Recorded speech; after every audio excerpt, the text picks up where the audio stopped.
Hello and welcome to clueless podcast. हा podcast आहे जिथं आम्ही वेगवेगळ्या विषयांवरती आमचे क्लूलेस ओपिनियन शेअर करतो. मी आहे आदित्य आणि माझ्यासोबत आहेत मयूर आणि निखिल. हे गाईज. हॅलो. काय म्हणता सगळेजण?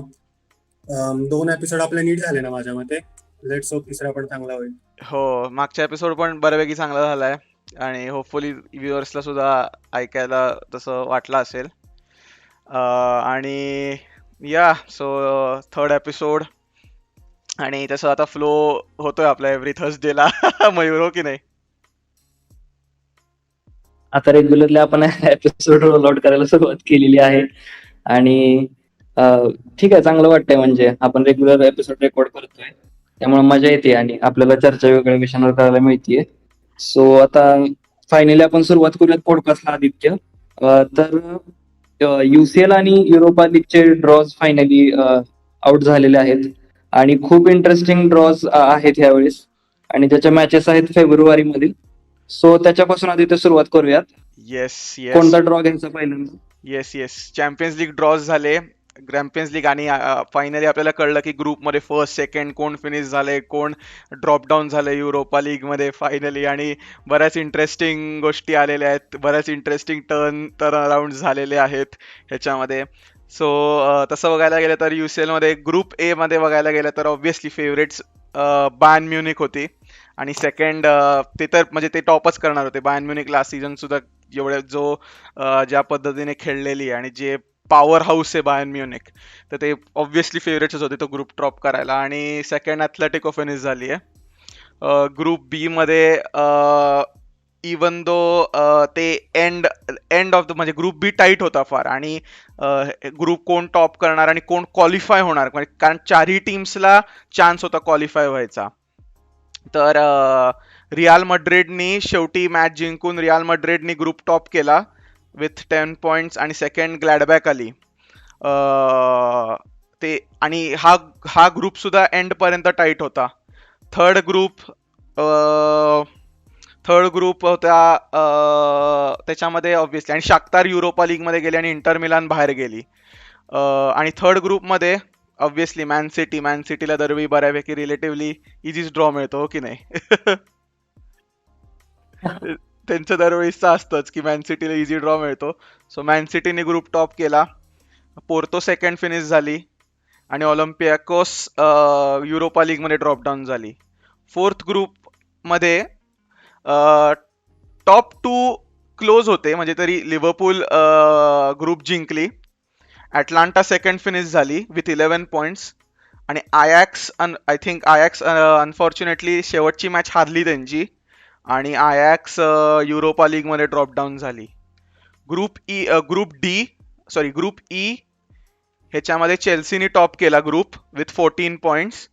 अगेन सिव्हिया सेकंड फिनिश झाली विथ 13 पॉइंट्स. सो 1 पॉइंटच डिफरन्स होता फर्स्ट आणि सेकंड मध्ये. आणि क्रॅस्नोदार ही युरोपा लीग मध्ये ड्रॉप डाऊन झाली. Group F Dortmund top with 13 points आणि लाझिओ सेकंड. आणि क्लब ब्रुज युरोपा लीग मध्ये ड्रॉप डाऊन झाली. आणि ग्रुप जी जो शेवटच्या मॅच डेला काय म्हणतात त्याला, गोट वर्सेस गोट म्हणायला गेलं, रोनाल्डो वर्सेस मेस्सी, ही जी शेवटी गेम झाला होता त्याच्याने डिसाईड करणार होतो की युव्हेंटस वरती फिनिश होणार का बार्सलोना टॉपला फिनिश होणार ग्रुपच्या. तर युव्हेंटस ऑब्व्हियसली जिंकली ते मॅच. रोनाल्डोनी 2 पेनल्टी स्कोर केल्या. 3-0 युव्हेंटस जिंकली आणि युव्हेंटस टॉपला फिनिश झाली. बार्सा सेकंड आणि डायनॅमो किएफ युरोपा लीगला ड्रॉप झाली. आणि ग्रुप एच जो बरेच लोक म्हणत होते ग्रुप ऑफ डेथ आहे, सुरुवातीला वाटत होतं की मॅन युनायटेड क्वालिफाय होणार, पण मॅन युनायटेडला 1 पॉइंट हवा होता क्वालिफाय करण्यासाठी, पण त्यांना तो जमला नाही. शेवटच्या 2 गेम्समध्ये मिळाला. लाईप्झिगशी हारली युनायटेड 3-2 आणि PSG त्यांचा मॅच जिंकली इस्तांबुल च्या अगेन्स्ट. आणि PSG आणि लाईप्झिग क्वालिफाय झाले आणि युनायटेड युरोपा लीगला ड्रॉप झाली. सो हे ग्रुप्स होते. बऱ्यापैकी चॅम्पियन्स लीगच्या शेवटच्या ग्रुप स्टेजेसला बऱ्यापैकी ऍक्शन म्हणजे बऱ्यापैकी गोष्टी झालेल्या आहेत. जर मँचेस्टर युनायटेड फॅन्स कन्सिडर करत होते की ग्रुप स्टेजला आपलं राऊंड ऑफ 16ला क्वालिफाय होतील, तर डिल्युडेड म्हणण्याशिवाय काही पर्याय नाही त्यांना. पण ते त्या पोझिशनला होते क्वालिफाय, त्यांना 1 पॉइंट हवा होता विथ लास्ट 3 गेम्स. होते पण तेच ना, पण होऊ शकतात हे म्हणणं फार पुढची गोष्ट आहे असं म्हणतो. मँचेस्टर युनायटेड सध्याचा फॉर्म बघतात. हो, आणि पण तरी युनायटेडनी लाइप्झिग आणि PSG ला हरवून सॉर्ट ऑफ एक प्राईम पोझिशन आणली होती. आणि जर त्यांनी तो इस्तांबुलचा जो अवे गेम होता जे ते हरले, तो बॉटल नसता केला, तिथे ऍटलीस्ट पॉइंट मिळवला असता, तर मे बी युनायटेड क्वालिफाय झाली असती ह्याच्यासाठी. माझ्या मते ना, आपण युनायटेड फॅन्ससाठी रिओ फर्डिनांडचा ओलेवरचा कोट रिपीट करायला हवा एकदा. हो, Manchester United are back, but they are back in Europa League. Aditya, तुझं काय मत आहे चेल्सीला अॅथलेटिको मॅड्रिड मिळाले यावर? थांब नाही, आपण राऊंड ऑफ 16चे ड्रॉज घेऊयात, ते पुढे करूयात. पण तसं म्हणलं तर ग्रुप स्टेज बऱ्यापैकी चेल्सीने रिलेटिव्हली चांगली हँडल केली आहे. आणि म्हणजे ती जी सिव्हिया बरोबरची एक मॅच क्रुशल होती आम्हाला जिंकायला. सिव्हिया बरोबर अवे गेम होता जो, तो बऱ्यापैकी क्रुशल होता जिंकणं. आणि त्यावेळेस लॅम्पार्डनी रिलेटिव्हली बी टीम खेळली होती. लास्ट मॅचला सी टीम होती, पण सिव्हियाच्या मॅचला अगेन्स्ट सुद्धा आमची काही फुल स्ट्रेंथ फर्स्ट स्क्वॉड नव्हती. पण त्यावेळेस जिरूडनी 4 गोल मारले, 4-0 जिंकलो आम्ही सिव्हिया अवे.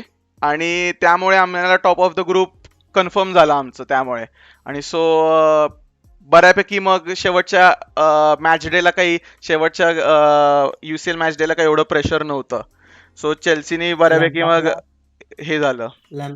लॅम्पार्डला आता एक बऱ्यापैकी असं बरेच वर्ष चालत आलेली गोष्ट मोडायचा चान्स आहे आय थिंक. कारण का 2013-14 पासून चेल्सीने एक सुद्धा चॅम्पियन्स लीग नॉकआउट टाय जिंकला नाही आय गेस. आणि 2013-14 साली पण त्यांना अॅथलेटिकोनेच नॉकआउट केलं होतं. नाही, 2013-14 साली सेमीफायनलला होतो आम्ही.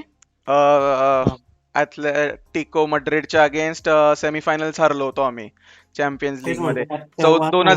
साधारण 2000 आय थिंक 2015 का काहीतरी पासून 2014 पासून, म्हणजे गेले 4 चॅम्पियन्स लीग हे आहेत आमचे सीझन्स आहेत, तेव्हा आम्ही राऊंड ऑफ 16लाच बाहेर पडलोय. कारण आम्हाला ड्रॉ सुद्धा टफ होते. ड्रॉ सुद्धा आमचे काही एवढे इझी नव्हते. लॅम्पार्डकडे चान्स आहे आता.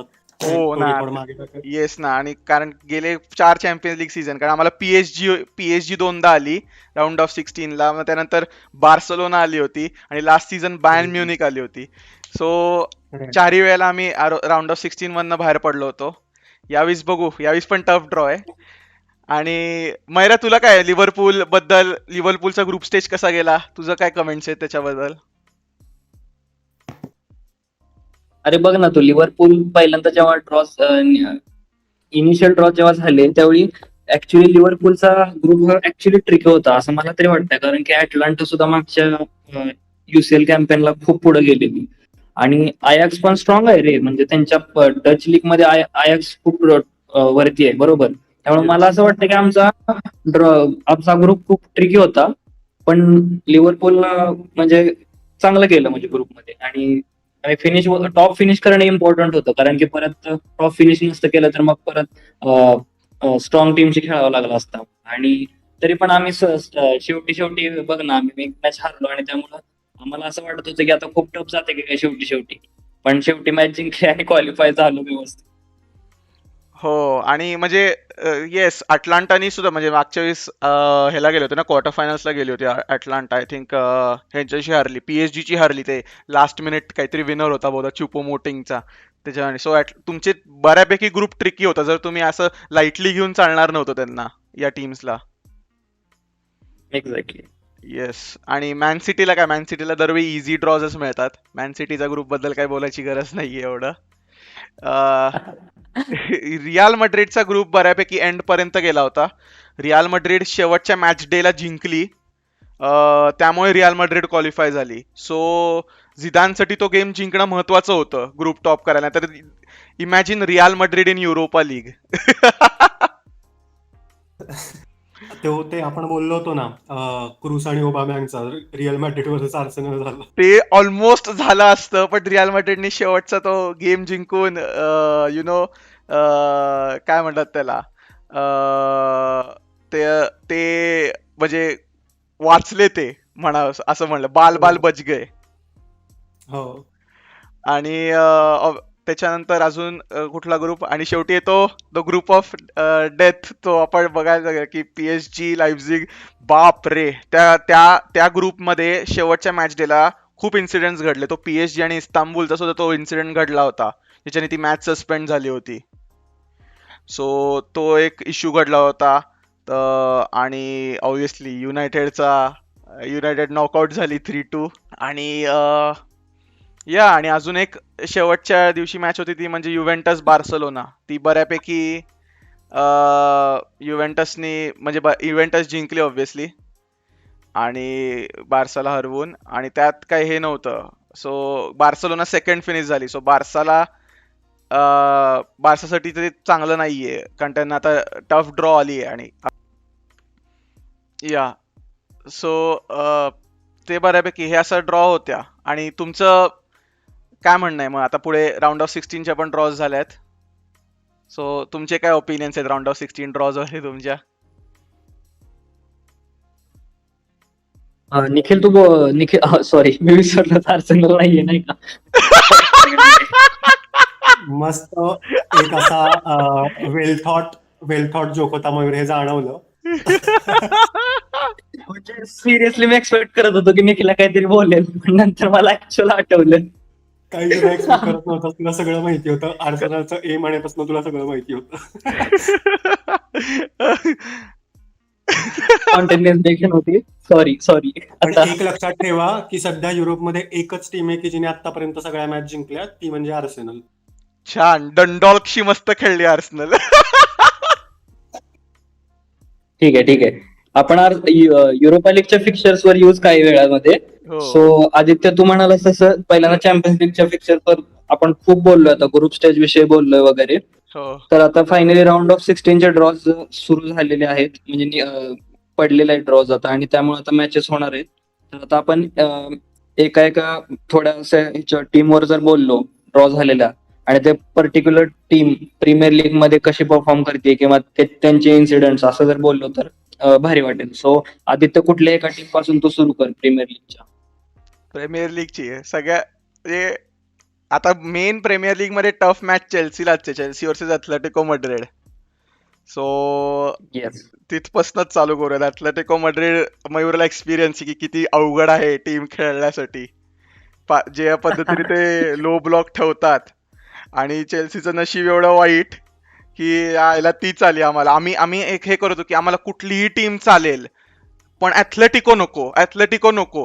आणि जेव्हा ॲथलेटिकोचा तो बॉल काढला ह्याच्यामधनं त्या राऊंड करताना, म्हणलं सगळे आमच्या ग्रुपमध्ये लोक म्हणायला लागली प्लीज नाही. आणि त्याच नशीब होतं आमचं वाईट. दरवेळी राऊंड ऑफ 16ला नशीब वाईटच असतं आमचं, आणि चेल्सीच निघाली त्यावेळेला. बघण्यासारखी गोष्ट म्हणजे दिएगो कोस्टाचं रिटर्न स्टॅनफोर्ड ब्रिजला. हो, डिएगो कोस्टा पण तो म्हणजे चेल्सीसाठी खूप हे होता, क्रुशल स्ट्रायकर होता, म्हणजे खूप चांगला प्लेअर होता. आठवणी जाग्या झाल्या आदित्य तुझ्या. हो ना. आणि मध्ये आमचा जेव्हा मोराटाचा पिरियड होता चेल्सीमध्ये, तेव्हा आम्ही डिएगो कॉस्टाला खूप मिस करायचो. मी तरी खूप मिस करायचो. हो. पण ओव्हरऑल जर असा ड्रॉ कन्सिडर केला हा चेल्सीचा, तर लॅम्पार्डला खूप त्रास आहे त्यांच्या ट्रान्झिशन मधून, कारण का त्यांचं जे स्पीड आणि स्किल आहे ट्रान्झिशन मध्ये डिएगो कोस्टा चेल्सीचं ॲथलेटिकोचं, ते फार थ्रेट ठरू शकतं चेल्सीला. हो ना. आणि ॲथलेटिको अरे अशी म्हणजे खेळायला सुद्धा हे आहे, डर्टी आहे. म्हणजे मयूर ह्याच्याबद्दल खूप चांगलं सांगू शकेल की कसे ते मोमेंटम ब्रेक करतात ऑपोजिशनचा, म्हणजे खाली पडून, कधी कधी ऍक्टिंग करून, किंवा असं ऑपोजिशनचा जो एक मोमेंटम किंवा जो असा गेम ठरलेला असतो त्याला ब्रेक करण्यात सिमिओने एक्सपर्ट आहे. एक्झॅक्टली. अरे म्हणजे मला आधी वाटायचं की डीप डिफेंडिंग साइड की मुरिनो हे बेस्ट करू शकतो, पण लास्ट इयर मी बघितलं ऍथलेटिकोचा गेम आणि माझ्या डोक्यातच गेला रे तो. म्हणजे त्यांचा गेम प्लेच माझ्या डोक्यात गेला. एवढा डीप डिफेंडिंग साईड आणि एक्झॅक्टली तू जसं म्हणालास ना, मोमेंटम ब्रेक करायची त्यांची जी पद्धत आहे ना, म्हणजे एखादी टीम फ्लो मध्ये आली ना, की काहीतरी असं डर्टी करायचं, उगाचच पाडायचं काय किंवा असं काहीतरी करून मोमेंटम ब्रेक करायचं आणि त्याच्यानंतर फ्री किक घ्यायची, त्यानंतर त्याच्यावर कॅपिटलाइज करायचं. हे असे करतात ना हे लोक, त्यामुळे खूप टफ जातं खेळायला त्यांच्यावर, माहितीये का? आणि ऍथलेटिको होम वरती सुद्धा केवढी स्ट्रॉंग आहे. ते आय डोंट थिंक होम वरती, आय थिंक त्यांची लास्ट होम डिफीट ही आय थिंक चेल्सीनेच त्यांना ग्रुप स्टेज मध्ये एकदा हरवलं होतं कॉन्टे सीझनच्या वेळेस, आणि त्यानंतर आय थिंक मला नाही वाटत ते होम वरती हरलेले आहेत कोणाशी. सो ऍथलेटिको अवे जाऊन रिझल्ट आणणं is going to be very tough for Chelsea. हो हो. आणि मागच्या वर्षी पण आम्ही त्यांचं जे वॅन्डा जे स्टेडियम आहे त्याचं पूर्ण नाव आता विसरलो मी, पण त्यांचं जे वॅन्डा जे आहे तिथं एवढा त्यांचा क्राऊड वगैरे पण एवढा जबरदस्त असतो ना, की म्हणजे सेम मला एनफिल्ड जसं आमचा क्राऊड असतो तशी तिथं त्यांच्या तिथं फिलिंग आली मला. आणि खरंच त्यांच्या हवेला खेळणे खूप टफ आहे बरं का, सिरियसली.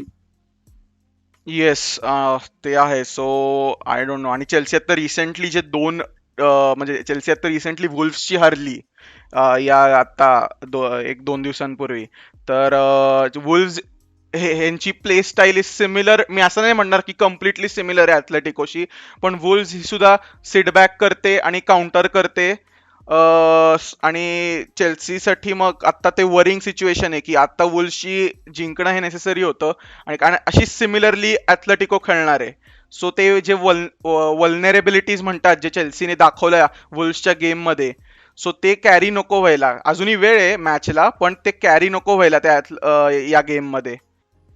सो ते आहे नक्कीच. आणि या टफ ड्रॉ आहे. कोणीही चाललं असतं. इनफॅक्ट मी बार्सा पण घेतली असती, पण ॲथलेटिको येणं वॉज अ बिट म्हणजे थोडं it's it's going to be a tough game to handle.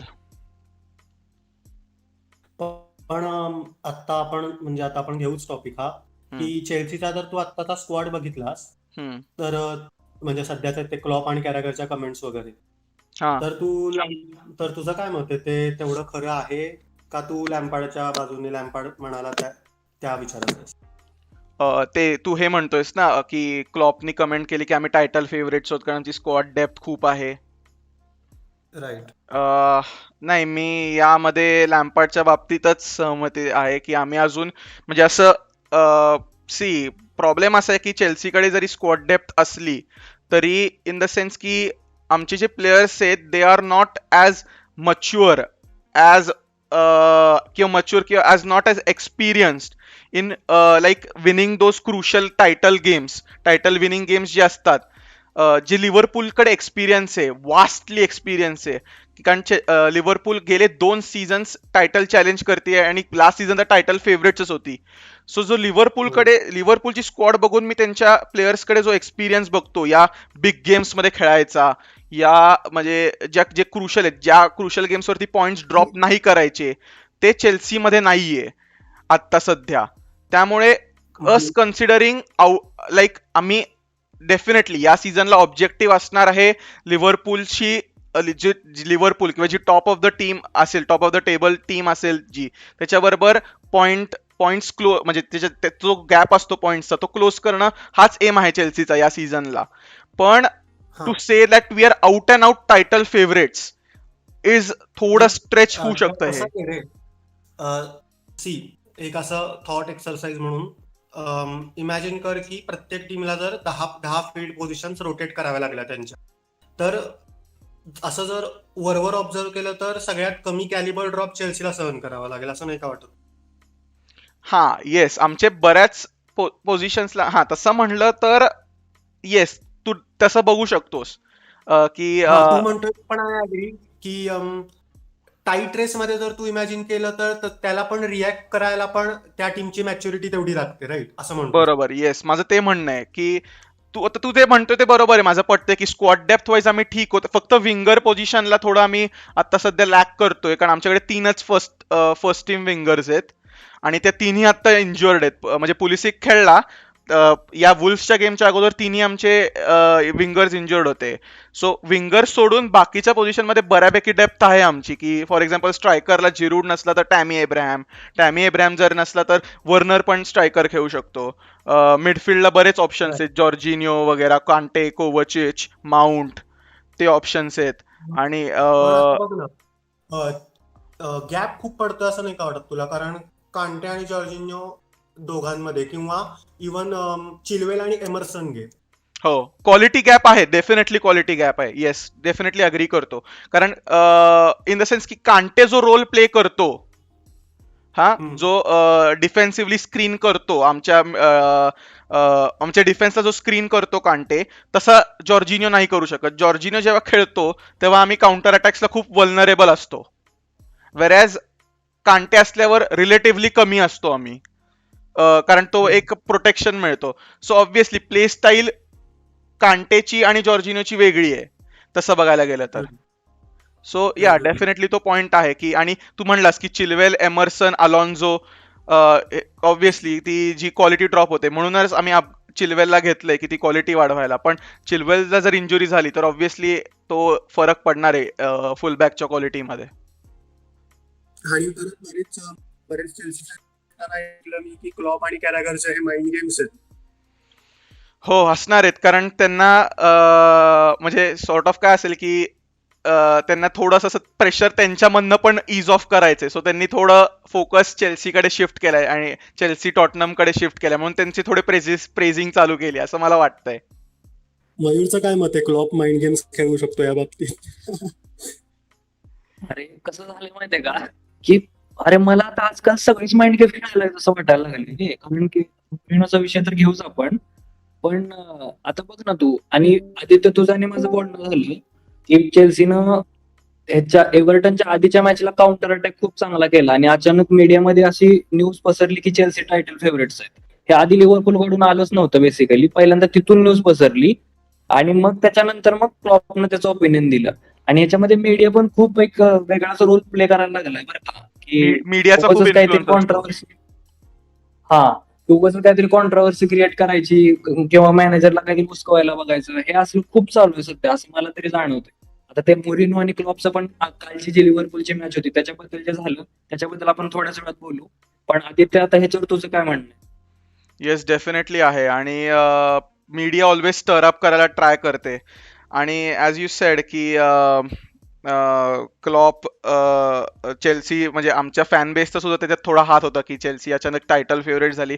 आम्ही fan base as a fan base थोडा कॅरीड अवे झालो असू. येस, डेफिनेटली मी पण थोडा कॅरीड अवे झालो होतो की पण हे जे लास्ट 2 गेम्स होते एव्हर्टन आणि वुल्व्स, हे आमच्यासाठी एक रियालिटी चेक होते की आम्ही त्या लेवल, म्हणजे अजूनही आम्ही त्या लिव्हरपूलच्या लेवलला किंवा जी टायटल विनिंग स्क्वॉड आहे त्या लेवलला अजूनही रीच नाही झालेलो. हे डेफिनेटली रियालिटी चेक होते लास्ट 2 गेम्स आमच्यासाठी. सो आता म्हणजे मी चेल्सी फॅन नाहीये, त्या पर्स्पेक्टिव्हने सांगतोय की मी चेल्सीला कसं बघेन आता, की ठीक आहे टायटलला चॅलेंज करते असं. निखिल, तुझा आवाज कट झाला. हॅलो, या चेल्सी टीम कडून टायटल एक्सपेक्टेशन्स ठेवतोस तुझ्या, राईट? निखिल, तुझा आवाज कट झालाय, तू रिपीट करू शकतोस का? हॅलो, हा, बोल ना. रिपीट कर फक्त, कारण तुझा आवाज कट झालाय. मी म्हणत होतो की आपण पण परवा बोललो या बाबतीत की चेल्सी कडून टायटलच्या एक्सपेक्टेशन्स करण्या, आय थिंक निखिलचा आवाज थोडा कट होतोय मध्ये. पण त्याचं थोडक्यात आय थिंक त्याला म्हणायचं असेल की चेल्सीकडनं टायटलच्या एक्सपेक्टेशन्स करणं हे योग्य आहे का, तर टेक्निकली आम्ही मनी स्पेंड केला आहे, आणि there is no denying that की आम्ही 200 मिलियन स्पेंड केलंय या विंडोला. सो टायटल आउटराईट जिंकणं हे असं, म्हणजे कोणी एक्सपेक्ट करेल की बेस्ड लास्ट सीझनचा जो परफॉर्मन्स होता त्यावरती मेजर इम्प्रूव्हमेंट हवी आहे, कारण की मनी स्पेंट आहे. पण लिव्हरपूलला जो म्हणजे one thing that Chelsea lacks, हे मी आधी अगोदर पण म्हणलो की one thing that Chelsea lacks is तो एक्सपिरियन्स. लिव्हरपूलकडे तो एक्सपिरियन्स आहे टायटल जिंकायचा, लिव्हरपूलकडे तो टायटल रेसमध्ये असण्याचा एक्सपिरियन्स आहे. कारण लिव्हरपूल आय थिंक 2019 का 18 सीझनमध्ये एका पॉइंटनी टायटल हरली होती. सो तो एक्सपिरियन्स आहे. मग पुढच्या सीझनला लिव्हरपूल टायटल जिंकली, ती एक्सपिरियन्स आणि मॅच्युरिटी आहे लिव्हरपूलकडे. प्लस UCL फायनल मध्ये ते पोचले, तर त्या बिग गेम्स, ते प्रेशर हँडल करायचा एक्सपिरियन्स आहे लिव्हरपूलकडे. तो एक्सपिरियन्स चेल्सीच्या आत्ता करंट स्क्वॉडमध्ये नाहीये.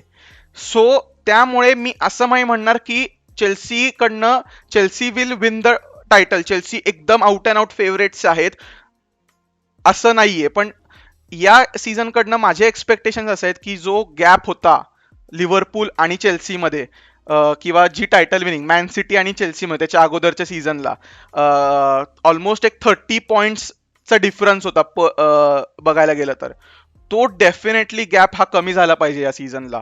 कारण we have definitely improved our squad on what we had last season. So यावेळेस डेफिनेटली ती इम्प्रूव्हमेंट आणि तो गॅप कमी दिसणं हे नेसेसरी आहे. आणि जसं तू आता म्हणालास एक्सपिरियन्सचा पॉइंट, अजून एक इम्पॅक्टफुल फॅक्टर असा आहे की लिव्हरपूल वगैरे ते जे स्क्वॉड आहेत त्यातले जे फर्स्ट टीम प्लेयर्स आहेत ते एकमेकांना खूप चांगलं त्यांच्यामध्ये अंडरस्टँडिंग आहे, जे की चेल्सीचे आता बरेचसे फर्स्ट टीम प्लेयर्स एकमेकांबरोबर पहिल्यांदा खेळतात, त्यामुळे त्यांच्याकडून ते एक्सपेक्ट करणं हे जास्त आहे थोडं. येस, परफेक्ट, बरोबर आहे. अगदी अग्रीड, आय अग्री. पण असं म्हणलं तरी सध्या जर सगळ्या जर काय म्हणतात त्याला इंजुरीज वगैरे होत आहेत हे पाहिलं तर ती डेप्थ पण चेल्सीकडे जास्त आहे आणि त्याचा चेल्सीला फायदा होऊ शकतो. आता ते कितपत हँडल करता येते हे सगळं depends on manager, depends on how players react to that. बरोबर आहे. Yes, definitely. आणि या सो आय थिंक डेफिनेटली एखाद 2 गेमसाठी चेल्सी मॅनेज करू शकते की विथ हॅव्हिंग मोर इंजुरीज. पण फुल स्ट्रेंथ स्क्वॉड असणं म्हणजे इन द सेन्स की लेट्स से चेल्सीला 1-2 इंजुरीज आहेत आणि त्यांचे फर्स्ट टीम प्लेयर्स आता नाही आहेत, आणि लेट्स से आम्ही लिव्हरपूलशी मॅचअप झालो तर आय थिंक ती मॅच टफ जाईल मग चेल्सीला हँडल करायला. नाही, मी तुला असं म्हणालो की इंजुरीज सगळ्यांच्याच होत आहेत असं सपोज केलं आपण, तर त्यामध्ये चेल्सी टॉपला येऊ शकते बाकी टीम्सच्या. हा, in terms of squad depth definitely. फक्त विंग पोझिशन्सला आय टेंड टू डिफर, म्हणजे थोडं तिथं आम्ही थोडं लॅकिंग होत. विंग पोझिशन आय थिंक एखादा विंगर कमी पडतोय. लॅम्पार्डचे बदलतो पोझिशन्स, त्याच्यावरून तुम्ही ते करू शकताय बऱ्यापैकी हँडल. हो, कारण वर्सेटाईल थोडे प्लेयर्स आहेत. इवन दो आता हॅवर्ट्स स्ट्रगल करतोय खेळायला, कारण ही नवीन लीग वगैरे आहे, ते बरेच लॅम्पार्डने बरंच बॅक केलंय हॅवर्ट्सला. हो, कारण ते करणं नेसेसरी आहे. कारण ऑब्व्हियसली त्याच्या हॅवर्ट्स वरती प्रेशर येणार आहे, कारण the price tag we have paid for him, त्याच्यानी हॅवर्ट्सवर ऑब्व्हियसली प्रेशर येणार आहे. पण one thing that needs to be considers की हॅवर्ट्स अजूनही यंग आहे, 21 वर्षाचा आहे. So Havertz is not like की आमची इमिजिएट अशी सायनिंग नाही. हॅवर्ट्स हा एक फ्युचरसाठी म्हणजे फ्युचरमध्ये तो मॅच्युअर होईल आणि मग तो हे करायला लागेल, ही एक्सपेक्टेशन आहे हॅवर्ट्स कडनं. सो ती एक सॉर्ट ऑफ एक फ्युचर कन्सिडर करून ती सायनिंग केली गेली. सो तुम्ही आत्ताच जी हॅवर्ट्सला क्रिटिसिझम मिळते सोशल मीडियावरती की हा फ्लॉप आहे, तर थोडी ती हार्श आहे आत्ता हॅवर्ट्स वरती. ऑब्व्हियसली आता मी थोडा बॅक करतो इथं हॅवर्ट्सला, पण तो तसा माझा पर्स्पेक्टिव्ह आहे हॅवर्ट्स वरती की त्याला I am willing to give in time. Havertz अशा पोझिशनला खेळतोय की त्याच्याकडे कायम बॉल अंडर प्रेशर येणार आहे.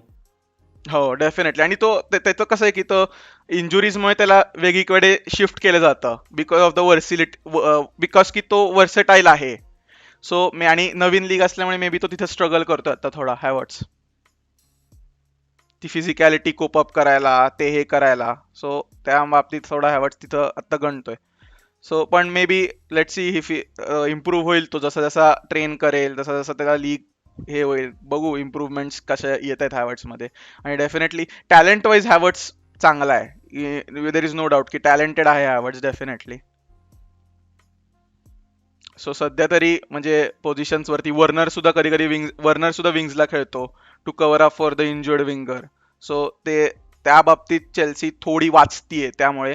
पण बघूयात आता सध्या रिसेंट आत्ताच्या गेम्स मध्ये. लॅम्पार्डने जर फक्त तुमचं रोटेशन हँडल केलं ना बरोबर, कारण का तुमचं ऑब्व्हियसली स्क्वॉड डेप्थ रिझन, हम्म. तर सगळं सॉर्ट होऊ शकतं हळूहळू तुमचं. यप, डेफिनेटली होऊ शकतं. बघूयात आता काय होतंय. सो आय थिंक या चेल्सी बद्दल बरंच बोललो आता. आय थिंक टॉपिक शिफ्ट करूयात to the next one. So काय मग मँचेस्टर युनायटेड घ्यायचा आहे, तो मँचेस्टर युनायटेडचा टॉपिक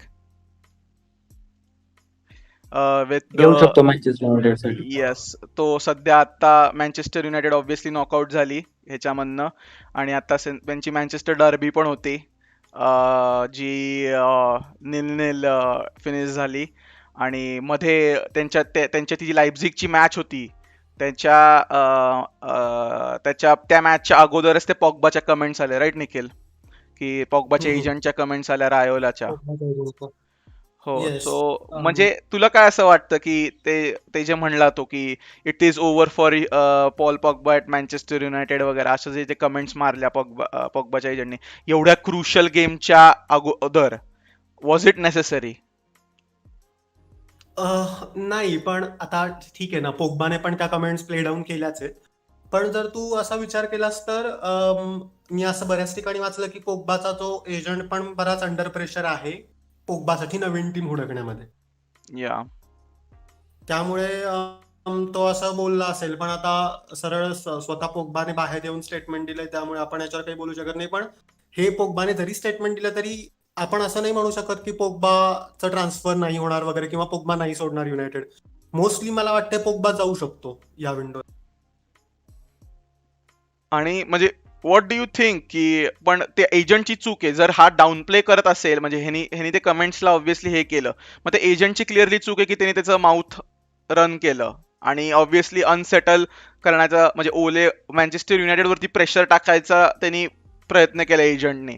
पण if he is denying the comments, परत की कम्प्लिटली एजंटमध्ये आणि प्लेअरमध्ये कम्युनिकेशन गॅप आहे, आणि एजंटला ऑब्व्हियसली क्लबमध्ये काय चाललंय ह्याच्याबद्दल काही नॉलेज नाहीये. सो त्याबद्दल काय एखादा एजंट जर असा एकदम मेन चॅम्पियन्स लीग गेमच्या बरोबर आधी म्हणत असेल, तर ह्याच्यावरून हे असं आपण सहज इन्फर करू शकतो की हे क्लिअरली वेल थॉट होतं. हो, क्लिअरली मार्केटिंग प्लॉय होता हा, म्हणजे त्याला हा. सो आता यावर आपण ह्यांच्यामध्ये खूप पॉलिटिक्स असतं, त्यामुळे यावर आपण काही कमेंट देऊ काय म्हणू शकत नाही आपण, काही असू शकतं. पण राहिला विषय पोग्बाचा, तर येस, पोग्बाकडून पण त्या एजंटवर प्रेशर असणार आहे नवीन टीम शोधायसाठी वगैरे, असं मला वाटतंय. कन्सिडरिंग त्याचा करंट फॉर्म, त्याला बेंचवरच बऱ्यापैकी बघायला लागतं. हो, आणि म्हणजे आय थिंक ते युनायटेडच्या बद्दल बोलायला गेलं तर ओलेला सध्या आता आय थिंक 2 years होतील ना as a management. So what do you think की त्याच्या 2 years मध्ये त्यांनी तुमचं काय ओपिनियन की लाईक निखिल तुझं काय म्हणणं आहे ह्याच्याबद्दल? मला आतापर्यंत ओलेची सगळ्यात मोठी अचिव्हमेंट म्हणजे फक्त ब्रुनो फर्नांडिस मिडफील्ड मध्ये एवढीच वाटतेय. त्यांनीच कॅरी केलंय बेसिकली, खरं करायला म्हणलं तर ब्रुनो फर्नांडिसनीच कॅरी केलंय. ब्रुनो आणि पोग्बा मिडफील्ड याबद्दल तुझं काय मत? ब्रुनो आणि पॉग्बा मिडफील्ड जर see on the paper it will be world class. एक चांगला डीएम पाहिजे त्यांना फक्त, की आणि जर त्यांनी मिडफील्ड 3 खेळवली विथ फर्नांडेज, पॉग्बा आणि एक कुठला तरी डीएम चांगला, तर डेफिनेटली चांगली वर्क करू शकते. खेळू शकतो असं वाटतं मला. काय मॅकटोमिने यामध्ये डीएमचा रोल चांगला प्ले करू शकतो वाटतं. पण सध्याची परिस्थिती अशी की युनायटेड फॅन्स सुद्धा क्रिटिसाइज करतात मॅकटोमिनेच्या परफॉर्मन्सला. सो माहित नाही की कितपत ते हे होईल. तो युनायटेडचा मिडफील्डचा इश्यू आहेच आहे की त्यांना फार इन्स्टॅबिलिटी येते मिडफील्ड मध्ये. पण याच्यासाठी पण ओलेच तेवढा रिस्पॉन्सिबल असू शकतो ना, कारण ओले 4-2-3-1 खेळवतो. त्याच्यामध्ये जर बघितलं तर मग त्यामुळे पोग्बाला आउट ऑफ पोझिशन खेळावं लागतं, नाहीतर मग पोग्बा आणि ब्रुनो एलसीएम आरसीएम 4-3-3 मध्ये खेळू शकतात. 4-3-3 मध्ये डेफिनेटली मला बघण्यासारखं असेल की कसे खेळतात ते 4-3-3 मध्ये. ब्रुनो, पोग्बा आणि रॅशफोर्ड ग्रीनवूडला फीड करतात पुढे, हे बघा म्हणजे ऐकायला तरी छान वाटतंय. पण युनायटेडचं हा, ऑन पेपर टॅक्टिकली ते कसं वर्क करेल, त्यांची काय सिस्टम इम्प्लिमेंट करतील ते, यावरती सुद्धा डिपेंड करतं ते, कारण आय ओले डोंट जरा थिंक रिजिड ते आहे त्याच्या फॉर्मेशन मध्ये, फ्लेक्सिबल नाहीये असं मला थोडं जाणवतं. हा, आणि इन द सेन्स की युनायटेड जी गेम्स जिंकते त्यामध्ये सुद्धा असं मला त्यांचं असं काही असं ते टॅक्टिकली जिंकतायत ते गेम्स असं वाटत नाही, ते इंडिव्हिज्युअल ब्रिलियन्स वरती जिंकतायत. तो त्यांचा आय थिंक तो येस. येस, तो त्यांचा वेस्ट हॅमच्या अगेन्स्ट तू गेम पाहिला होता का, ज्यावेळी त्यांनी कमबॅक केला होता. तो त्याच्यामध्ये सुद्धा तू बघ की तो जो लॉंग बॉल होता ते फर्नांडेजनी पॉग्बाला ले ऑफ केला बॉल आणि पॉग्बानी लॉंग रेंज शॉट मारला. दॅट इज इंडिव्हिज्युअल ब्रिलियन्स हो हो. अगेन.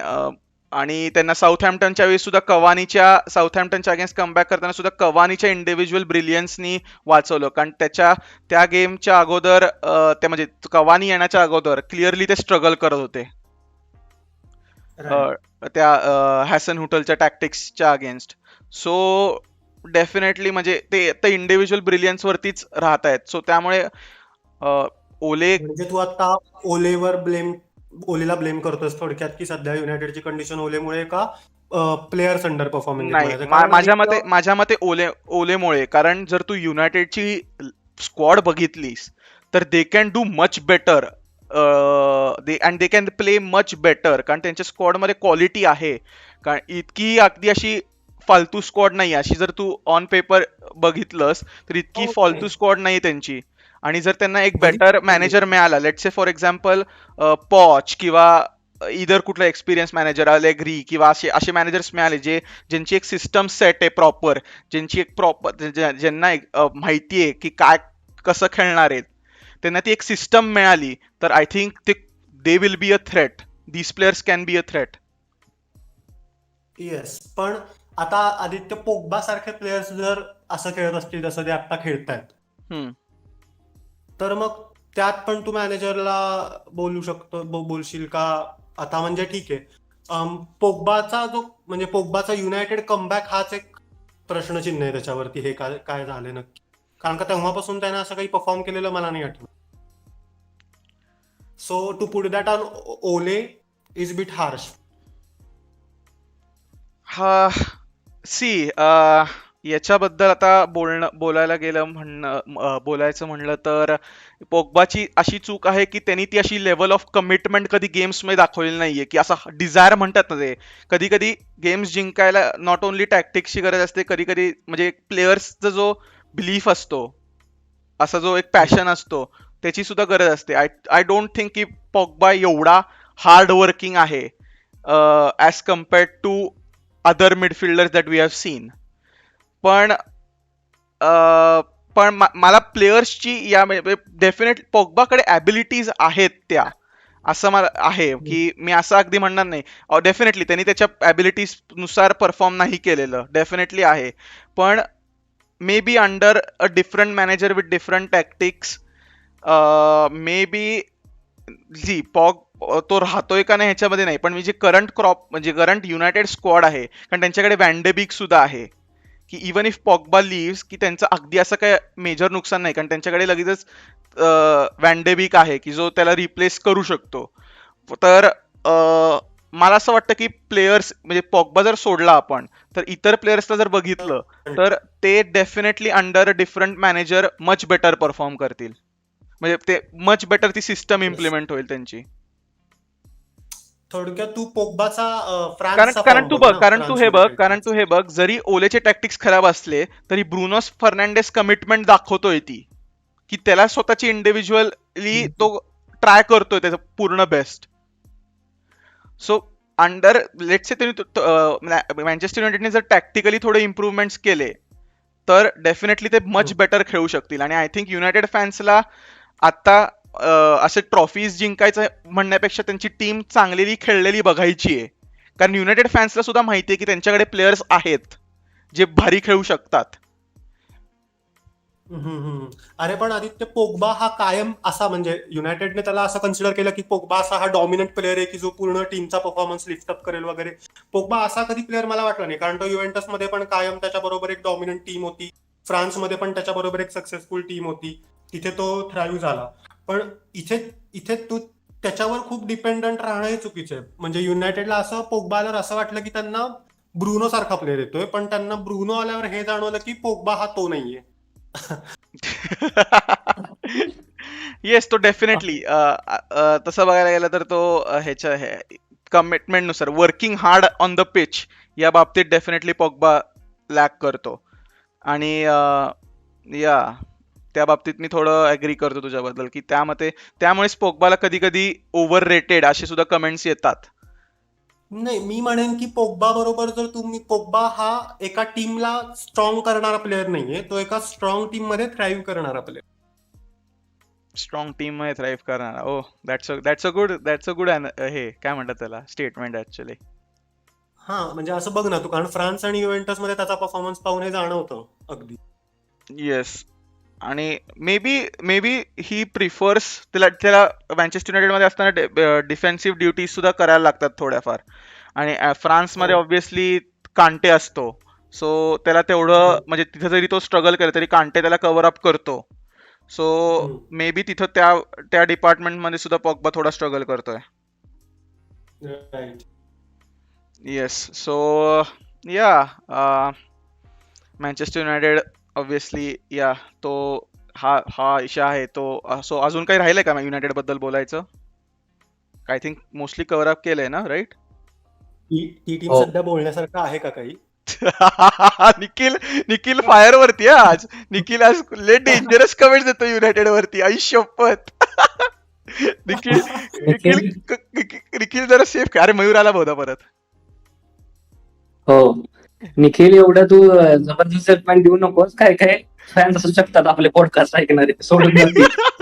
निखिल, आणि बेरिंग इन माइंड की आपण नेक्स्ट आर्सेनल वरती येतोय. आयुष्यपत तुला कमेंट्स मध्ये तू फ्लेम होऊ शकतोस, कन्सिडरिंग की आर्सेनल कशी परफॉर्म करते आणि आर्सेनल कुठल्या सिच्युएशन मध्ये. ठीक आहे, पण मी माझा ओपिनियन युनायटेड वर तर सांगतोय रे. निखिलनी सुरुवातीला पण काहीतरी पॉडकास्टच्या सुरुवातीला पण काहीतरी डेंजरस स्टेटमेंट टाकली होती ना आता. आयुष्यपत निखिल डेंजरस हे देतोय. तो नाही का आर्सेनल फॅन टीव्हीचा डीटी आहे ना, डीटी तसा वागतोय निखिल आता.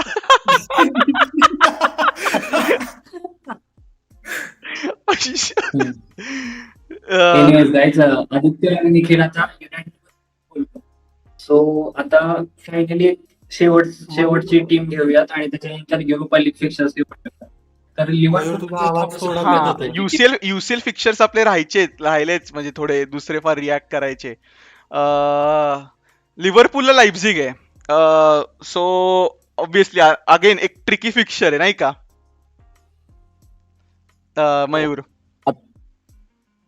हो, अरे लिव्हरपूल आणि लाइप्झिग हा ट्रिकी फिक्चर आहे आणि त्यांचा जो मॅनेजर आहे तो बेसिकली त्याला बीट करणं हे क्लबसाठी आता खरं म्हणजे चॅलेंज वाटतंय मला पण, कारण की लास्ट युसीएल कॅम्पेनला पण बघ ना, त्यांनी चांगलं पुढे थ्राईव्ह केलं होतं. आणि हा सुद्धा ड्रॉ जो झाला तो मला वाटतं बऱ्यापैकी ट्रिकी आहे लिव्हरपूलसाठी. आणि जर फेब्रुवारी पर्यंत जर लिव्हरपूलच्या म्हणजे ज्या इंजुरीज झालेले प्लेयर्स आहेत, अजून एक जोटा असेल किंवा थियागो असेल, ते जर परत आले तर परत एकदा लिव्हरपूल चांगला कमबॅक करू शकते ह्या टीमच्या अगेन्स्ट. पण एनिवेज मला नाही वाटत की ह्या टीमला हलक्यात घेणं काय बरोबर आहे. सो बघू आता काय होतंय. तुला काय वाटतंय आदित्य? मला असं वाटतंय की जरी लाइप्झिग तुम्हाला डेफिनेटली टफ देईल, पण आय थिंक लिव्हरपूल तुमची क्वालिटी खूप आहे, चांगली आहे. आणि with the quality that you have, I think तुम्ही त्यांना थोडं ओव्हर पॉवर कराल आणि मे बी तुम्ही जिंकाल. It will be tough, it will be tight, but तुम्ही ओव्हर पॉवर कराल तुमच्या क्वालिटीने त्यांना. कन्सिडरिंग लेप्झिगचा फॉर्म, लेप्झिगने ग्रुप स्टेज मध्ये त्यांचा डिफेन्सिव्ह रेकॉर्ड खूप खराब आहे, ज्याचा लिव्हरपूल फायदा घेऊ शकते, कारण का त्यांचा अटॅक तेवढा बेटर आहे लिव्हरपूलचा. 12 गोल्स कन्सिड काहीतरी केले लेप्झिगनं ग्रुप स्टेज मध्ये. बापरे. हो, आणि क्वालिटी बघायचं म्हटलं तर काल ती क्वालिटी बघायला झाली. काल ही मॅच झाली होती ना लिव्हरपूल वर्सेस टॉटनम, जी एंड पर्यंत 1-1 ड्रॉ होत होती आणि जो फर्मिनोने शेवटी हेडर मारला, like that's just pure quality. आता रॉबर्टसनचा कॉर्नर आणि फर्मिनोचा header, that just pure quality जिंकायला मॅच. सो त्यामुळे आय थिंक क्वालिटी वाईज जरी टफ होईल मॅच तरी quality wise maybe Liverpool will overcome Leipzig, असं फेवरेट्स आहेत तुम्ही पुढे जायला थ्रू. आणि या सो आय थिंक तू बऱ्यापैकी म्हणजे एवढी अवघड टीम नाही आली तुम्हाला, सो तुम्ही ग्रुप टॉप केलाय, सो तू बऱ्यापैकी instead of other draws like Atletico Madrid तू बऱ्यापैकी रिलॅक्स्ड असशील यावेळेस आणि कॉन्फिडंट एवढं असशील. पण रिलॅक्स नाही आदित्य, कारण की काय होतं माहितीये का, कधी काय होऊ शकतं. पण तू स्पर्सचा जर विषय काढलास, कालची जी मॅच झाली, हम्म. तो जो परफॉर्मन्स होता ना, तो आमचा बेस्ट परफॉर्मन्स होता असं मला वाटतं आतापर्यंतच्या पूर्ण प्रीमियर लीग कॅम्पेन मध्ये. आतापर्यंतच्या सीझन मध्ये हा तुमचा बेस्ट परफॉर्मन्स होता तुला असं वाटतंय? हो, स्पर्सचा काल जो परफॉर्मन्स दिला ना, तो सगळ्यात बेस्ट होता असं वाटतं मला. हो का? बापरे, म्हणजे मी अगदी असं हे नाही पाहिलं, मी अगदी कम्प्लीट गेम नाही पाहिली, पण आय थिंक बऱ्यापैकी इव्हन होती ना गेम का? तसं म्हणजे मी स्टॅट वाईज जर बघितली, म्हणजे स्टॅट वाईज कम्पेअर करणं तर ऑब्व्हियसली लिव्हरपूलचं पोझिशन जास्त होतं टॉटनम पेक्षा, कारण मरिनिओ ऑब्व्हियसली काउंटरवरती खेळतो. तर पण बऱ्यापैकी जर मी बघत होतो तरी केननी एक इझी चान्स मिस केला होता एंडिंगला, आणि फर्मिनोच्या हेडरनी पे केलं, आणि माने माने माने जस्ट मला आवडतो माने बघायला. सो माने कसा रिगल करत होता ते डिफेन्स थ्रू, ते ऑब्व्हियसली मानेची क्वालिटीच आहे. सुरुवातीला असं वाटलं की म्हणजे वाटतंच असं की लिव्हरपूल बऱ्यापैकी डॉमिनेट करत होती, पण मुरिनोचा गेम प्ले तसा आहे, ही लेट यू फील की तुम्ही डॉमिनेट करताय आणि तो एक चान्स घेतो ज्याच्यामध्ये ते स्कोर करतो. सो असं म्हणता पण येत नाही की लिव्हरपूल बऱ्यापैकी डॉमिनेट. स्पर्सनी पोस्टला पण मारला ना एक शॉट, बर्गवाईनचा पोस्टला लागला ना आय थिंक. सो मयूर तू सांगू शकशील त्याबद्दल बेटर की स्पर्स आय थिंक क्लोज होती जिंकायला, ती स्पर्स सुद्धा क्लोज होती, पण आय थिंक मॅच बऱ्यापैकी इव्हन होती, आणि त्यात इट वॉज ते जस्ट लास्ट मोमेंटला तो हेडर इज जस्ट किल्ड म्हणजे कम्प्लिटली तो हेच किल केला, होपच किल केला मरिनोचा. अरे मला माहिती नाही तुम्ही मॅच बघितली का नाही, पण कालची मॅच एवढी म्हणजे, हे बघ, मोरिनो क्लासिक मोरिनो होता तो. जसे त्याचे टॅक्टिक्स खूप वर्षापासूनचे आहेत ना, ते सेम टॅक्टिक्स त्यानं काल वापरले. लिव्हरपूल समोर चॅलेंज होतं की त्यांच्या टॅक्टिकला मॅच कसं करायचं. म्हणजे ते ट्रान्झिशन जे करतात आदित्य, फ्रॉम मिडफील्ड टू केन असेल किंवा सॉन असेल, ते जे ट्रान्झिशन मध्ये इंटरसेप्शन करायचं, त्याचं जे टॅक्टिकली कसं मॅच करायचं ना, ते चॅलेंज होतं. आणि त्यात विषय असा झाला होता की क्लॉपनी रिस विलियमला खेळवलं, त्याचा प्रीमियर लीग डेब्यूट होता काल, आणि मॅच खूप इम्पॉर्टंट होती. आणि त्यात परत फॅबिनो खेळतोय मेकशिफ्ट डिफेंडर, पण तो आता खूप मेकशिफ्ट डिफेंडर त्याला आजकाल म्हणणे आहे, पण मला चुकीचं वाटतंय, कारण की तो ऍक्च्युली चांगला डिफेंडर झालाय आता. पण हा, हे असताना पण लिव्हरपूलनं चांगलं परफॉर्म करणं आणि त्यांना टॅक्टिकली मॅच करणं डिफेन्समध्ये, हे मला खूप इम्पॉर्टंट वाटतं रे. तुझं काय मत आहे याविषयी?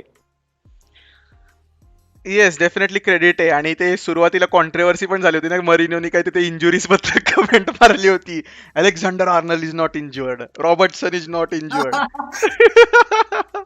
ते मला फार कमेडिक वाटलं, म्हणजे तसेच मरिनिओ माइंड गेम्स मध्ये एक्सपर्ट आहे. सो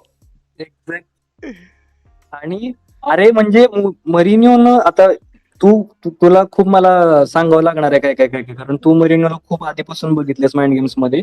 आता क्लॉपच्या ह्याच्यामध्ये क्लॉपनं काही इनिशिएट केले नाहीत माइंड गेम्स, मरिनोनं स्टार्ट केलं मॅचच्या आधी. मॅच झाल्यानंतर जेव्हा 2 हँडशेक करायला आले मॅनेजर, त्यावेळी मोरिनो क्लॉपला काय म्हणतोय की the best team has lost. म्हणजे त्याला असं म्हणायचं होतं की माझी बेस्ट टीम आहे ती हरली आज. आता मी डोक्यालाच हात लावला मरिनोचं ते ऐकून. त्याच्यानंतर मी ते ऐकलं आणि म्हंटल आता पंडितरी ऐकू जरा, नेमकं काय म्हणतायत पण वेगवेगळे पंडित. तर प्रत्येकाने डिनाय केलं ते. म्हणजे म्हंटल अरे हा काय किती माइंड गेम्स खेळणार आहे. आणि त्याच्यानंतर पण पोस्ट मॅच कॉन्फरन्स मध्ये पण तेच म्हणतोय तो. म्हंटल ठीक आहे, आता काय बोलायचं याला. हो, त्याला वाटलं असणार आहे की कन्सिडरिंग की त्यांच्याकडे ऑपॉर्च्युनिटी होती ना, तो पोस्टला जो बर्गवाईनचा शॉट लागला, आणि केननी जो एक आय थिंक मी शेवटचे काही 20-30 मिनिट्सच पाहिले, पण केननी पण एक खूप चांगला चान्स मिस केला. 1-on-1 आय थिंक तो ॲलिसन वरती होता, तो एक हे केला. तर डेफिनेटली त्याला असं वाटणार असणार की we should have killed off the game. तर आणि त्याला ते डेफिनेटली तो जो 90th मिनिट हेडर होता, त्याच्यानंतर जी मरिनोचा जो फेस होता, आयुष्यपत त्याला ते डेफिनेटली हर्ट झालेलं आहे. तो विनर कन्सिड करून डेफिनेटली मरिनोला हे झालंय. आणि पण या गेम मधनं क्लिअरली कळतं की लिव्हरपूल डेफिनेटली वेगळ्याच आता लेवलवरती आहे, आणि डेफिनेटली टायटल फेवरेट्स लिव्हरपूलच आहे डेफिनेटली याच्यावरनं कळतं. गेम नंतर मुरिनोला आतनं पण सिक्रेटली कळलंय की तो पण फाईट देऊ शकतो, हे त्याला आतून माहितीये बरं का, पण नाही उगच. आणि क्लॉपनं त्याला जी स्माइल दिली ना, आधी ते सांगतो त्याचं म्हटल्यानंतर, त्यानं हँडशेक केल्यानंतर, की हा. मला म्हणजे एवढं हसू आलेलं नाही त्यावेळी. ते खूप भारी मोमेंट होता रे कालचा ऍक्च्युली. काय माहिती का आता, की मरिनोच्या गेम प्ले नुसार मैऱ्या ते चान्सेस मिस झाले ना, ते सगळ्यात क्रुशियल चान्सेस असतात, कारण ते फार कमी तो डेव्हलप करतो असेल. एक्झॅक्टली. अरे मुरिनोचे जे आय टॅक्टिक्स आहेत थिंक ना, तो एक्सजी असतं ते ना, तेव्हाच काम करतात. एक्सजी टॉटनमचं जास्त होतं Yes. ना यावीस. हो हो, लिव्हरपूलचा कमी आहे. सो इंटरेस्टिंग आहे, म्हणजे टॉटनमचे क्वालिटी ऑफ चान्सेस बेटर होते लिव्हरपूल पेक्षा. त्यामुळे Yes. मरिनोला वाटलं असणार आहे की त्याची बेटर साईड होती. हो, म्हणून मी तेच म्हणालो ना, की त्याच्या टॅक्टिक्स नुसार ते चान्सेस त्याच्यासाठी एकदम क्रुशियल असतात. ते स्कोर करणंच हे नेसेसरी असतं त्याच्यासाठी. यप. आता निखिल जे म्हणतो ना, हे अगदी बरोबर आहे. का माहितीये का, कारण की मुरिनोचे टॅक्टिक्स तेव्हाच वर्क करतात ज्यामुळे त्याचे प्लेयर्स क्लिनिकल असतात. राईट. यप, करेक्ट आहे. सो या आय थिंक कालच्या मॅचनी क्लिअरली, आणि Liverpool top of the league गेली आता, आणि कालच्या मॅचनी क्लिअरली म्हणजे आय थिंक लिव्हरपूल या लायप्झिगच्या अगेन्स्ट सुद्धा फेवरेट्स असेल, पण Leipzig will give you a good game. So ते आहेच आहे. आणि हो, तेच एक्सपेक्ट करतोय आता. यप. आणि नेक्स्ट तसा बिग ड्रॉ बघायला गेलं ह्याच्यामध्ये, युव्हेंटसला इझी मिळालाय draw. Bayern is always favourites, कुठल्याही टीमच्या अगेन्स्ट बायर्न म्युनिक आली फेवरेट्स आहे. मँचेस्टर सिटीला काय माहिती हे कुठनं ह्यांना दरवेळी त्यांचं काय कुठनं सेटिंग आहे त्यांची, काय आहे त्यांचे नंबर बिंबर जरा घेतले पाहिजेत त्यांच्याकडनं इथं चेल्सीने, जरा काय त्यांची सेटिंग आहे जरा बघितली पाहिजे, कारण ह्यांना दरवेळी इझी ड्रॉ मिळतो. रियाल मॅड्रिड पण बऱ्यापैकी, Real Madrid versus Atalanta interesting होईल, ट्रिकी गेम आहे रियाल मॅड्रिडसाठी. आणि नेक्स्ट बिग फिक्चर तसं बघायला गेलं तर बार्सिलोना वर्सेस PSG आहे. सो ते इन द सेन्स ती टफ गेम आहे बार्सासाठी, कन्सिडरिंग त्यांचा फॉर्म एवढा चांगला नाहीये, आणि PSG बऱ्यापैकी फॉर्म मध्ये आली आता. आणि नेमार, बघण्यासारखी गोष्ट म्हणजे नेमार आहे ना. हो Neymar will return to camp no. So ती एक बघण्यासारखी आहे की लास्ट टाइम जी मॅच झाली होती बार्सिलोना PSG, ती 6-1 ची होती. 4-0 PSG होमवरती जिंकली होती. PSG कॉन्फिडंट होती, उनाय एमरी मॅनेजर होता PSG चा. आणि मग हो, कॅम्प हो. नोला येऊन 6-1 बॉटल केली. त्यानंतर सॅक केलं एमरीला. हो, त्यानंतर सॅक केलं. सो या ती एक इंटरेस्टिंग फिक्चर आहे UCL चॅम्पियन्स लीग ह्याच्यामध्ये. माझ्या मते नेमार इंजुअर झाला आय थिंक. नेमारचं काहीतरी दरवेळी नाटक असतं माहिती का, तो अशा मोठ्या गेम्सला काहीतरी त्याचे नाटकं चालू असतात इंजुरी वगैरेचे. नाही, बरीच सिरियस इंजुरी होती असं आहे. बघायला पाहिजे, मी त्या बाबतीत एवढा यागो मेंडिसच्या टॅकलला रेड कार्ड दिलं, कारण ज्याने टॅकल केलं त्याला. बापरे. ओके, बघायला पाहिजे नेमारचं काय. मी एवढं ह्याच्यामध्ये वाचलं नाहीये त्याच्याबद्दल, पण लिओनच्या अगेन्स्ट होते त्यावेळी यागो मेंडिसचं चॅलेंज होतं आणि रेड कार्डच दिलं मेंडिसला, आणि त्यावेळी इंजुअर झाला. त्यामुळे नेमार बार्साच्या अगेन्स्ट रिकव्हर व्हायला हवा, वेळ आहे. Let's see. या डेफिनेटली बघूयात काय होतं. ती एक इंटरेस्टिंग मॅच आहे, पण PSG will go as favourites in that game considering Barca's form. So बघूयात. I think that's pretty much it. Champions league draws या होत्या. बघू आता फेब्रुवारीमध्ये कोण टीम कशा फॉर्ममध्ये जात आहेत, कसा रिझल्ट येत आहेत, बघायसारखं असेल. आणि द नेक्स्ट युरोपियन कॉम्पिटिशन, निखिलसाठी मेजर कॉम्पिटिशन, ती आहे युरोपा लीग. काय म्हणणं आहे तुझं युरोपा लीग बद्दल निखिल, तुमच्या ग्रुप स्टेज बद्दल आणि तुमच्या राऊंड ऑफ 16 बद्दल, राऊंड ऑफ 32? Utter domination.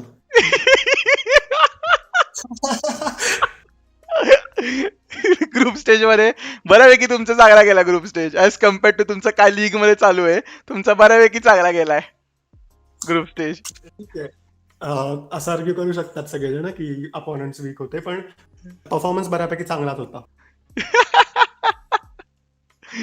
आणि तुझा राऊंड ऑफ 32 मध्ये तुम्हाला बेन्फिका आली आहे. सो तुम्ही तुमचा अर्टेटाचं कन्सिडर नशीब एवढं खराब आहे ना.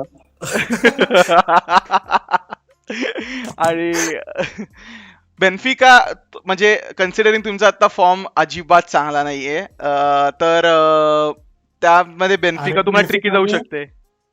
बेन्फिकाने त्यांच्या 9 लीग गेम्स पैकी 7 लीग गेम्स जिंकलेत last. So Benfica, yes, Benfica definitely तुम्हाला यू विल हॅव टू, तुमचे जे बिग नेम्स आहेत ओबामियांग आणि हे त्यांना स्टेप अप करायला लागणार आहे. ओबामेयांगच असं म्हण बिग नेम्स पैकी. काल स्कोर केला ना ओबामियांगनी फायनली, आनंद झाला असेल हो, तुला. माझ्या डोळ्यात पाणी आलं अक्षरशः. आणि यावीस करेक्ट नेट मध्ये स्कोर केलाय. आयुष्यभर तो गोल बघून एकदम असं गहीवरून आलं मला. बापरे, काय पाहिलं असं झालं मला फायनली. आर्सनलला फायनली, म्हणजे आर्सनलचा goal of the month penalty होता ना ओबामियांगची. आता हो, ते म्हणजे तेवढा कारण. सो निखिल, मला तुला विचारायचंय, आर्टेटा आणि त्याचा विषय चालू आहे, तुला काय वाटतं, म्हणजे काय सध्याची परिस्थिती आहे, काय तुला असं एक वेळ जाणवतं, काय तुला असं वाटतंय, are you Arteta in, Arteta out, तुझे काय ओपिनियन्स आहेत त्याच्यावरती, त्या सगळ्या मी सिच्युएशन वरती? पूर्ण आता अर्टेटा इन आहे. म्हणजे बरेच लोक डिसॅग्री करतील माझ्या बरोबर, पण मी पूर्ण आता अर्टेटा इन आहे. कारण हे बघ, जरी तुम्ही हे 15th असला with 14 points in yes, 13 yes, yes, games. Yes, yes. हो, कारण का प्लेयर्स अंडर परफॉर्मिंग आहेत हे सरळ दिसून येतंय आधी गेम्समध्ये. आणि असे प्लेयर्स नाहीत रे की यंग प्लेअर आहे आणि तो अंडर परफॉर्मिंग आहे, असं नाहीये. सगळे सिनियर प्लेयर्स आहेत. हो, लाकाझेट, ओबामियांग असं का? हा, म्हणजे ओबामॅंगने काल स्कोर केला, पण ओबामॅंग दिसत होता का आपल्याला? म्हणजे खेळला का नीट? ओबामॅंग सोड, जाता बेलेरिन तर काही बोलायच्या पलीकडे गेलाय त्यांचा विषय आता. ऍक्च्युली याच्या अगोदर आमचा एक कॉल झाला होता निखिल बरोबर, निखिल कम्प्लिटली फ्लेम करत होता जाका आणि बेलरिनला. हो, अरे काय रेड कार्ड होता आदित्य, त्याच्या हक्काचं रेड कार्ड हे काय म्हणजे शब्द नाही आहेत मला ते सांगायला. काल पण रेड कार्ड एक्सपेक्ट मिळालं ना, करतो. काल पण रेड कार्ड मिळाला ना एक. हो, काल तर गॅब्रियलला. तो तुमचा बेस्ट म्हणजे डिफेंडर आहे.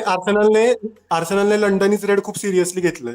ओ नाही, पण नाही, लंडन रेड नाही, आय एम सॉरी. कळून येईल आपल्याला आदित्य. बघूयात FA कप फायनल नको विसरूस. बरं, जाऊ बर दे. बर, ठीक आहे, बघूयात, कळेल 26 डिसेंबरला. ठीक आहे. हे बघ, असं एक एक न्यूट्रल म्हणून मयूर तुझं काय मत आहे? ऑब्व्हियसली चेल्सी आता बेटर आहेच नाही, आहे स्क्वॉडच्या हिशोबाने वगैरे, फॉर्म पण चांगला आहे, त्यामुळे मी असं एक्सपेक्ट नाही करत आहे. आणि कन्सिडरिंग आम्ही आता 15th वगैरे आहोत. आणि अर्टेटा इन अर्टेटा आउट मला नाही कळत आहे अर्टेटा आउट म्हणणाऱ्यांचं, की तुम्ही पहा की हेच जे प्लेयर्स आहेत, या प्लेयर्सनी आधी वेंगरला बुडवलं, या प्लेयर्सनी नंतर एमेरीला बुडवलं, तुम्ही परत तेच रिपीट करायला सांगताय. असं काय एक्सपेक्ट करता पण तुम्ही? आर्टेटा आउट वाल्यांचं म्हणणं आहे की तो त्याच प्लेअरला का सिलेक्ट करतोय. अरे आदित्य, असं नाहीये ना जाकाला म्हणून. एव्हरी गेम तो का खेळवतो, जेव्हा जाका अंडर परफॉर्मिंग आहे क्लिअरली, आणि जाका रिलायबल नाहीये, हे दोन मॅनेजर्सच्या अंडर प्रूव्ह झालेले, तरी ह्यांनी जाकाला का सिलेक्ट करायचं? बेलरिन हा फाऊल थ्रो घेतोय, किती 5 फाऊल थ्रो आहेत बेलरिनचे. हम्म. आणि परफॉर्मन्स तर काय, त्याला ते ग्रिलिशनी जे बुली केले बेलरिनला असं ढकलून, ते बेलरिनला कम्प्लिटली समअप करतं की तो काय करतोय. आता मी हे कमेंट्स मी मारणं फार असं हे नाही आहे, म्हणत आहे. अयोग्य आहे, कारण की आणि बेलरिन दरवेळी टर्न अप होतो चेल्सीच्या अगेन्स्ट. पण हा, मी पण असं नाही म्हणत आहे. हा, असं नाही म्हणत आहे मी की अर्टेटा चुकाच करत नाही. हम्म. प्रत्येक जण चुका करतोय, प्रत्येक मॅनेजर चुका करतोय, इव्हन क्लॉप पण चुका करतो. सो अर्टेटाचा हा वीक पॉइंट आहे यावेळी की तो सिनियर प्लेयर्सवर खूप रिलाय करतो, सिनियर प्लेयर्समध्ये खूप ट्रस्ट दाखवतो, आणि त्यांनी त्याला कायम लेट डाऊन केलंय. आय थिंक, पण तू एक अग्री करू शकतो की परफॉर्मन्स वाईज आता कुठलाही इतर मॅनेजर असला असता बिग क्लब मध्ये, तर performance wise the manager should be sacked. हा शेवटी परफॉर्मन्स वाईज नाही म्हणते मी, सॉरी, परफॉर्मन्स वाईज नाही, रिझल्ट वाईज, की जर हा, तू रिझल्ट. रिझल्ट पाहिले तर कुठलाही आत्ता म्हणजे कुठलाही बिग क्लब घे, तो त्याच्या मॅनेजरला तो क्लब त्याच्या मॅनेजरला सॅक करेल आता रिझल्ट बघून.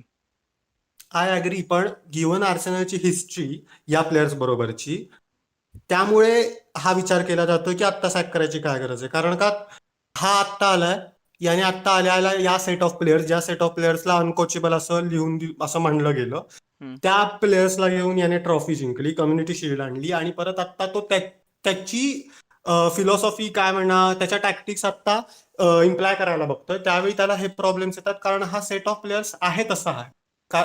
हे तू मला सांग, तुला असं वाटत नाहीये का की हे प्लेयर्स कॅपेबल नाहीयेत जास्त, म्हणजे ते जसे परफॉर्म करतायत ते ब्लेम करण्यासारखं नाहीच आहे असं म्हणायचं का तुला? सी ते केपेबल आहेत, आणि जर तू हे पाहिलंस काय म्हणतात त्याला केपेबल स्क्वॉड नाही, वाईज त्यांचा पाहिलं, आता स्क्वॉड करंट वाईज फॉर्म, पाहिलं, आर्सनलला त्यांचा जर आता करंट फॉर्म. आर्सनलला मी जर without manager squad wise ranking द्यायची म्हणली की स्क्वॉड वाईज आर्सनल कुठे रँक करते ईपीएल मध्ये, तर ऑन तुम्ही paper, definitely on on paper, paper 6 to 8 ranking जी आहे. आता राईट, लोक हे ऑन म्हणतील. पेपर, म्हणून म्हणून मी ते म्हणतोय, ते जसे परफॉर्म करतात मॅचेसमध्ये, हम्म हम्म हम्म हम्म ते बघून अरे काय म्हणजे लकाझेट कडून ऑब्व्हियसली आपण बेटर एक्सपेक्ट करतो, तो केपेबल आहे हे आपल्याला माहिती आहे, पण तो परफॉर्म काय करतोय? या या म्हणजे तू जर ओपन चान्सेस मिस करत असशील आदित्य, तर तू मॅनेजरला काय ब्लेम करणार आहेस त्यामध्ये? पण तू एक कन्सिडर नाही करतेस की एमरीला तुम्ही आफ्टर 13 गेम्स एमरीचे 18 पॉइंट्स होते, आणि त्याला तुम्ही सॅक केलं. मग why are you giving this manager the freedom, असं त्यांचं म्हणणं आहे. म्हणजे म्हणजे आपण जर एक चूक आधी केलीये, तर ती चूक परत रिपीट करण्यात काही अर्थ आहे का? मग तुला असं म्हणायचं आहे का की एमरीला सुद्धा अजून टाइम द्यायला पाहिजे होता? नाही, मी जर वेंगर पासून म्हणतोय की mostly players are at blame. एमेरीचं काय झालं, एमेरी असताना एक आर्सेनलला डायरेक्शन नव्हती की नक्की काय इम्प्लिमेंट करणं चालू आहे. आता हे क्लिअर आहे की अर्टेटाला काय काय इम्प्लिमेंट करायचं या टीम मध्ये, काय ठेवायचं. पण प्रॉब्लेम असा आहे की ते जे ट्रान्झिशन आहे ते खूप हार्श जाते आर्सेनलला, कारण का हे प्लेयर्स यामध्येच रुळलेले आहेत. हे झाका बेलेरिन. हॅलो, निखिल आलायस का तू? हो, निखिल हा बोल. आलाय आता. आणि मयूर, तुझं काय मत आहे आर्टेटा बद्दल? तुझं काय आता सध्याच्या आर्सेनलच्या परिस्थितीमध्ये, do you think he should be sacked? कारण की a big club being 15th right ना after 13 games is a worrying situation. Big क्लबच्या जर तू मेंटॅलिटीनं बघितलंस ना, तर ही खूप क्वालिफाईड पोझिशन आहे आदित्य. बट मला काय वाटतं माहितीये का, की लास्ट सीझनला अर्टेटा मिड सीझन मधून मॅनेजर झाला रे, आणि त्यामुळे हे लक्षातच आलं नाही लोकांच्या की किती टफ जाऊ शकेल या टीमला पुढे कॅरी फॉरवर्ड. आता जेव्हा अर्टेटानं सुरुवातीपासून ही टीमला बिल्ड करायला सुरुवात केली आहे ना, त्यावेळी लोकांच्या आता लक्षात यायला लागलंय की प्रॉब्लेम नक्की कुठं कुठं काय काय येत आहे का लक्षामध्ये. सो ती महत्वाची गोष्ट आहे असं मला वाटतं. हे बघ, मी ओके. काय म्हणेन माहिती का, समअप करायला ही सिच्युएशन. हम्म. अर्टेटाला आतापर्यंत एक ट्रान्सफर विंडो मिळाली, ठीक आहे. येस. त्यामध्ये त्याने 2 प्लेयर्स आणले, गॅब्रियल पार्टी, राईट, तो सेड्रिक पण नवीन आणला असं. ना, सेड्रिक आणि विलियन. हो, अर्टेटाने जे टार्गेट केले होते की अर्टेटा आल्यावर हे टार्गेट झाले असं म्हणतोय मी थोडक्यात, असं कळलं ना तुला मी काय? या या तर आता सध्या स्क्वॉडमध्ये सगळ्यात बेटर प्लेयर्स हे 2 आहेत. या सो माझं म्हणणं आहे की अर्टेटाला वेळ द्या म्हणण्यापेक्षा अर्टेटाला त्याला जे प्लेयर्स हवेत तो सेट मिळाला की मग मी त्याला जज करेन तो कसा परफॉर्म करतो. ओके. आणि तुला ऑब्व्हियसली जाकानी डिसअपॉइंट केलंय. सो जाका आणि बेलरिनच्या सिलेक्शन बद्दल पुढे काय म्हणणं आहे, की सस्पेन्शन नंतर जाकाला सिलेक्ट केलं पाहिजे इन द स्क्वॉड? नाही करायला पाहिजे, माझं स्पष्ट मत आहे. आणि ठीक आहे, अरे पण तू झाका सोड, त्याच्यानंतर एल नेनी पण वाचला ऍक्च्युली. एलनेनीला पण कार्ड होतो राईट बर्नली गेम मध्ये, आय थिंक. कार्ड नाही मिळालं, पण तो वाचला, त्याला मिळायला हवं होतं ऍक्च्युली त्यामध्ये, पण ठीक आहे, त्यावेळी तो वाचला. मी असं बऱ्याच ठिकाणी वाचलं की काय झालंय माहिती का, की असं प्लेयर्सना काही असे 3-4 प्लेयर्स आहेत ज्यांना क्लिअर माहितीये की ते जाणार आहेत टीम मधून, या आणि असे प्लेयर्स आहेत की ज्यांना माहितीये की त्यांना सिलेक्ट केलं जाणार नाहीये, किंवा त्यांना नाहीये काय म्हणतात त्याला, ते प्लॅन्स मध्ये नाहीयेत पुढच्या, राईट. सो ते प्लेयर्स अफेक्ट करतायत एक बाकी टीमच्या म्हणजे ट्रेनिंग सेशन्समध्ये वगैरे असं मी वाचलं बऱ्याच ठिकाणी. Right, okay. सो तुझं असं म्हणणं आहे की नेक्स्ट ट्रान्सफर विंडोमध्ये आर्सेनलने तुमच्या डेडवूडला सेल करायचं बघायचं आणि try and bring in quality players instead of them. Yes. So तू तू तसं थोडक्यात म्हणशील की ही जी आर्टेटाची सिच्युएशन आहे ते बोर्डमुळे तुमच्या. हो, हो. बोर्ड त्याला तेवढाच रिस्पॉन्सिबल आहे. अर्टेटाने पण चुका केल्यात असं म्हणत नाहीये, काही नाही केल्या. त्याने सिनियर प्लेयर्सवरती जास्त ट्रस्ट केला, ही मोठी चूक आहे. I agree. पण म्हणून तो सॅकेबल ऑफेन्स आहे. 15th असणं रिझल्ट ओरिएंटेड गेम, हे मी अग्री करतो. बिग क्लब कोणी सॅक करू शकतो. पण कन्सिडरिंग आर्सेनलची हिस्ट्री या प्लेयर्स बरोबर वगैरे, मॅनेजर्स बरोबर, हे सगळं जर कन्सिडर केलं तर Arteta should be given some time. So बघूयात की ऑब्व्हियसली काय होतंय आर्टेटासाठी. ऑब्व्हियसली पुढचे सगळे येणारे गेम्स आय थिंक आर्टेटासाठी हे क्रुशल आहेत. मग निखिल, तुझे ह्याच्या पुढे या पॉइंट ऑफ द सीझन पासून पुढे तुझे काय एक्सपेक्टेशन्स आहेत? एक I think this can be a good conclusion point. ह्याच्या पुढे तू काय इम्प्रूव्हमेंट एक्सपेक्ट करतो आणि what is the position that you expect Arsenal to finish at the end of the season which you will be satisfied at? आता given position आर्सेनलची 15वी बघून तर मला पोझिशन बद्दल बोलणं जरा भीती वाटतीये.